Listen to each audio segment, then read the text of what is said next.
Хромын төргийн үзэгчтэй шонхор телевизээр өдөр бүр 22 цагаас явагддаг хэвлэлийн тав нэвтрүүлэг гарчин. Тэгээ өнөөдөр тодорхой нөхцөл байдал бол маш жоохон хоцорлоо. Өнөөдөр сонин ирдгүү тул та бүгдэд интернетэд тавигдсан Монголын сайтуудын болон гадаадын сайтуудаас мэдээлэл хүргэе гэж бодож байна. Юу нөмн нэг албан бус нэг орчуулагтай яаралтай нэг мэдээ байна. Одоогийн байдлаар Монгол ардын намын удирдах зөвлөл хурлж гэн гэсэн тийм албан бус их сурвалжаас авсан мэдээлэл байна. Түүнээс гадна үндэсний аюулгүй байдлын зөвлөл хуралдаж байна гэсэн ийм нэг албан бус мэдээ биднэрт бас ирсэн байна. Түүнээс гадна олон улсын хүний эрхийн Amnesty International байгууллагын албан ёсны мэдэгдэл гэдэг нэг албан бус орчуулагыг та бүгдэд товч уншаад танилцуулчих. Монгол Улсын засгийн газарт ерөнхийлөгч асан энх баярын хүний эрхийг хүндэтгэхийг шаардах тухай гэж байна. Хаалтанд гэр бүлийнхэнд нь 12 оны 5 дугаар сарын 12-ны 18 цаг 40 минутад илгээв гинэ. Amnesty International Монголын засгийн газраас 4 дугаар сарын 13-наас хойш авилгын хэрэгээр цагдан хоригдож байгаа ерөнхийлөгч асан энх баяртай олон улсын хүний эрхийн хуулийн дагуу харилцахыг шаардж байна гинэ. Шаардлагад өмгөөлөгч нартайгаа уулзах эрхийг олгох, гэр бүлтэй нь уулзуулах, шаардлагатай эмчилгээгээр хангах, эрхчлөөнд нь халдахгүй байх зэрэг багтнаа гэж байна. Энх баярын Төв аймгийн хорих төв 4 дугаар сарын 13-наас хойш цагдан хоригдсон бөгөөд 5 дугаар сарын 5-нд хуурай үлсгэлэн зарлаж улмаар биеийн мууцнаас хойш 461 дугаар хорих ангид буюу бидний ярьж занснаар ганц удагт шилжүүлэгдээд түүнээсээ 5 дугаар сарын 9-ний өдөр нэгдсэн 2 дугаар эмнэлэгт хүрэгдсэн байна. За Amnesty International-ийн зүгээс гол тавигдсан түгшүүрүүдээ гэж байна. Amnesty International шүүхээс авсан баримтыг судахад энх баярыг хууль хяналтын байгууллагууд хуулиас гадуур дур зоргоороо цагдан хорьсон тодорхой байна гэж цаашаа зөндөө бичсэн байна. Түүнээс гадна бас нэг зүйл бол Amnesty International-ийн хамгийн их сэтгэл зовоосон мэдээлэл цагдаагийн байгууллагууд захирамж гаргаж энх баярыг албадан хооллохыг оролцсон гэсэн нэг зүйл байна тийм ээ.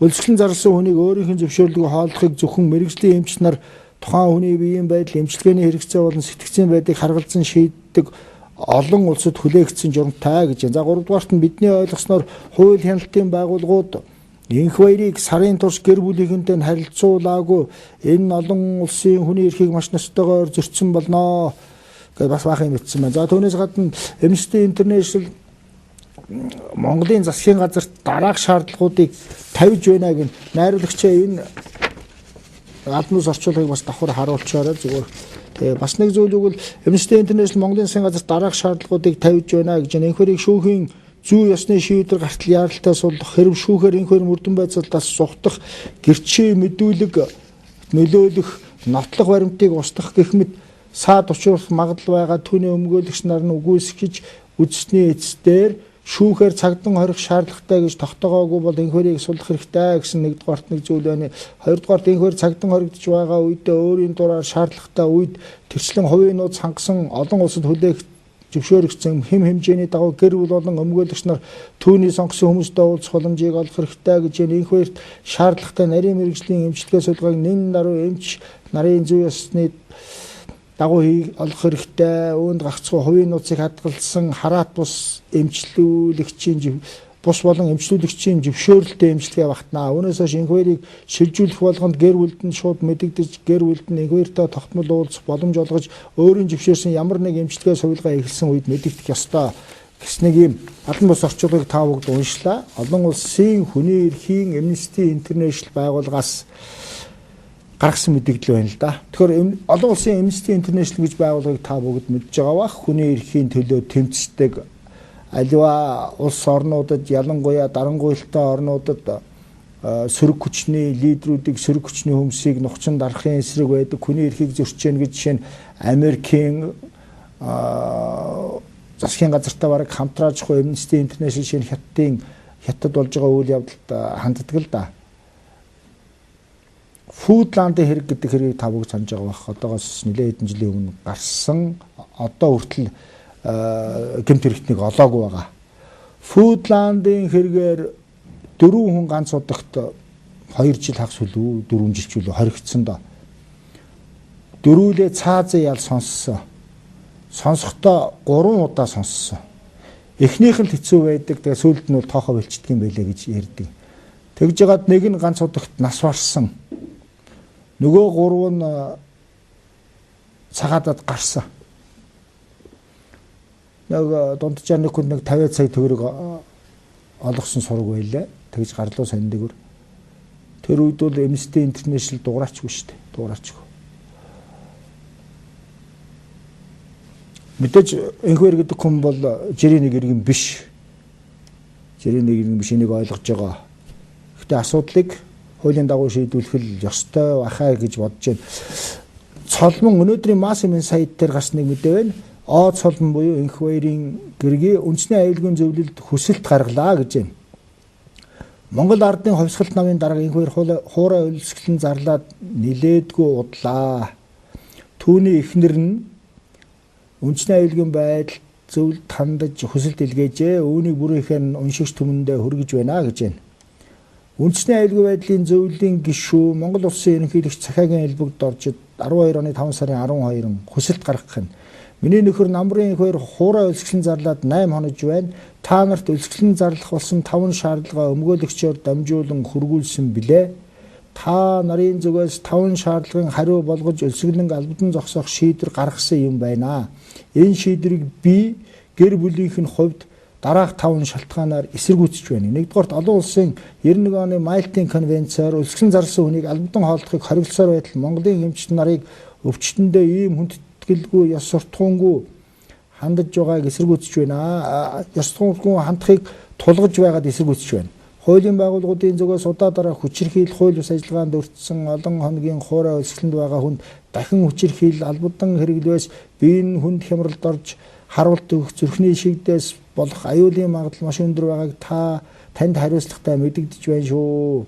Эмчилгээ ямар нөхцөлд ямар аргаар явагдахаас шалтгаалж үр дүнг өгнө. Эмчилгээг яаралтай хэвийн нөхцөлд хугацаа алдалгүй эхлэх шаардлагатай тул дээрх эрсдлийг тооцож хууль бусаар хорж байгааг нь нэн даруй зогсоох арга хэмжээ авахыг шаардж байна гэн. Таны өмнөх ерөнхийлөгч тантай өрсөлдөж байсан хүнтэй ингэж харьцах нь дээд зэргийн шудраг биш дэндүү ёс суртахуунгүй юм биш үү. Шүүгчдийг шүүхийнхээ ёс зүйг эвдүүл цагдаа нарыг цагдаагийн байгууллагын ёс зүйг эвдүүлж Монголын ард түмний нүдэн дээр ийм харгас балмууд явдал болж байхад эзэлж байгаа байр суурь чинь гайхшрал төрүүлж байна. Байх суурь тань гэж хэлсэнгүй чин гэж бичсэн байх юм. Хүүхдийнх нь нүдэн дээр ийм хэрцгий байдал гаргаж байхад танд эцэг хүний хувьд юм бодогдсон уу?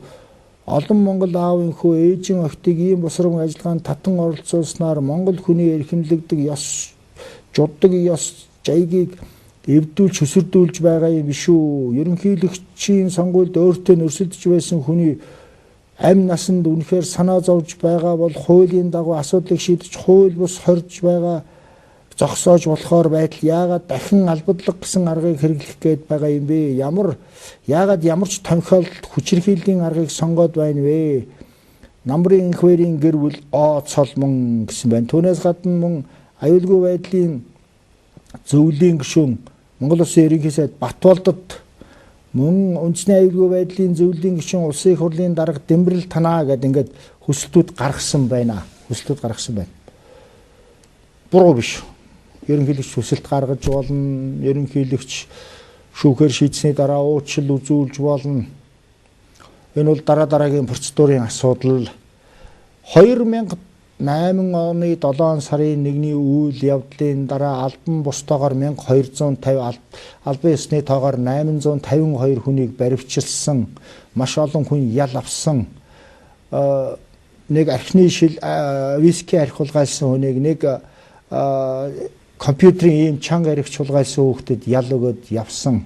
Тэр үед ерөнхийлөгч нь одоо ганц удагт хоригдож одоо эмчилгээнд 2 дугаар эмнэлэгт байгаа ерөнхийлөгч энхвэр байсан. Жишээ нь манай шудраг иргэдийн фронтын нэг гишүүн Зандаа хүү гэж залууг дүүтэй хамт ял өгөөд Зандан хүү бараг 2 жил хэдэн сар шоронд байсан. Хинтийн хорих лагерт байсан. Та бүгд санаж байгаа их хурлын юуны байнгын хорооны нэг хурал дээр цагдаа нарыг байлцуулаад Тэмүүжин гишүүн асуулга явахад зандаа хүү гэж манай тэр залуу зураг үзүүлээд харуулж ийсэн. Нуруугийн хөх няцвалтан зодож нүдэд тэр хүүхдийн дүүн тэр зандаа хөөгийн дүүн мэдрэл муутай хүн байсан. Тэгсэн мөртөө тэр мэдрэл муутай хүүхдийг бас сорьсон байсан. Сүүлд нь гаргасан л да. Тухайн үед бид нэр иймэрхүү маягийн эсэргүүцэл үзүүлээд төсөлд гаргасан байсан ч сонин хэвлэлээр бичигдэхгүй байсан. Тэгэхээр өшөө авч байгаа биш баха. Энэ бол өшөө авч байгаа байдал биш бах. Яах үнэхээр ард түмний өмч хөрөнгийг эдсэн юм уу үгүй юм уу гэдгийг шүүх шийдэх бах. Жирийн нэгэн хүнийг шүүхэд дуутахад цагдаад дуутахад мөрдөн байцаагч дуутахад очихгүй байх боломж байдаггүй. Очихгүй бол шууд бариад хийчдэг. Хуулийн өмнө хүн бүр тэгш хэрэгтэй байх ёстой. Яахыг бүгдээрээ харж бай. Юу болох нэ гэдгийг. Тэгэхээр мэдээж Монгол хүн үргэлж ялагдсан талд нь симпати буюу ялагдсан талд нь байдаг. Хоёр бүх барилж яхад Батэрдэн аврах жижиг Сүхбат хоёр барилж яхад ард түмэн үргэлж жижиг Сүхбатын талд байсан л да. Энэ бол Монгол хүний одоо бидний ярьдаг тэр нэг онцлог гэх юм уу да. Бас жудаг гэж байдаг Монгол хүний жудаг гэж. Унсан хүнийг дээрээс нь дэвсдэггүй гэж. Би заримдаа боддөг юм аа. Яг энэ бол сайхан зам үнэхээр Монгол хүний жудаг гэдэг бол унсан хүнийг муу хэлдэггүй, хүнийг битгий муу яар гэж ярьдаг л да. Гэхдээ эдсэн унсан хүнийг хэлэхгүй одоо сайн хүн гэж хэлээд байхаар миний толгойд бас нэг сайн багтахгүй байна. Тэр хүн ерөнхийлөгч 3 дахь ерөнхийлөгч байсан энэ хүн эдсэн уус нь үнэн бол тэрийг шүүх шийдэн худлаа хүнийг. Хэрвээ хэн нэгэн хүн хүнийг зоддсон байхад тэрийг одоо сайн хүн эв минь гэж яриад байх нь хайшаа. Жишээ нь сая улсын начин намсрайж нэг цагдааг зодсон юмыг бүх телевизээр гаргаж ирсэн л да. Тэрийг тэгээд одоо муу хэлэхгүй магтаад ээж болохгүй бах тийм ээ. Үгүй энэ хүн зодж болохгүй гэдгийг хэлэх л ёстой. Түүнтэй адилхан бид зөвхөн жудаг яриад нөгөө ёс заншлаа яриад байх юм бол дэлхийн хөгжлөөс хоцрох гээд байна. Энэ ардчсан нийгмээс хоцрох гээд байна. Ардчсан нийгэмд одоо бидний мөрөөдөд байгаа тэр ардчсан нийгэмд хүн бүр хуулийн өмнө тэгш эрэхтэй хямбгаач байсан. Тэгвэл бид тэр замаараа л явах ёстой гэж бодож байна. За дараагийн нэг мэдээ өнөөдөр ер нь бүхэл сайтууд дээр ерөнхийлөгч асан инх баяртай холбоотой зүйлүүд гарсан. Тэр ч аргагүй байх. Сонин бол байхгүй байгаа. За инх баяр ерөнхийлөгч мэдээлэл хийснийг та бүгд шонхор телевизээр харсан байхаа. Шонхор телевизээр харсан байх. Орон дээр хэвтээд сайн ярьж чадахгүй байсан. Тэгээд диктофонд бичүүлээд бэлдсэн зүйлээ одоо бичсэн зүйлээ ингээд инх баяр ерөнхийлөгч мэдгдсэн байгаа, ярьсан байгаа телевизүүдээр гарсан. За тэгээд эхлээд би нэг товчхон уншаадах юм.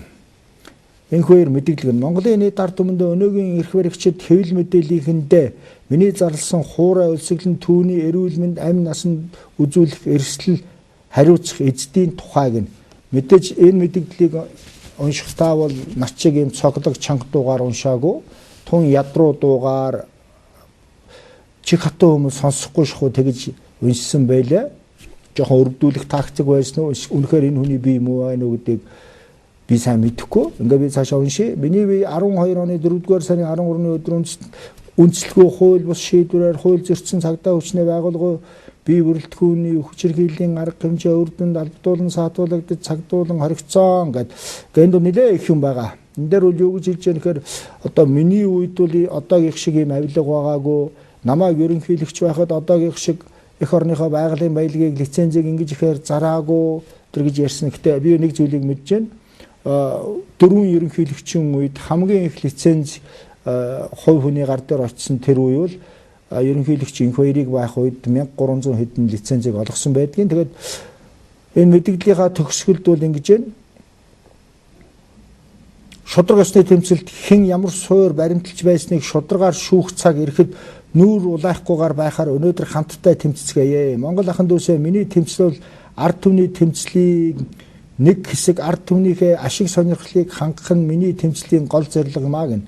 Хуурай өлсгөлөнгөөс болж миний эрүүл мэнд амь насанд хор хохирол учирваас өнөөгийн эрх баригчид тухайлбал элбэгд орж Дэмбэрл их хурлын дарга Дорлог Жоо ерөнхий прокурор зориг ерөнхий шүүгч бах зориг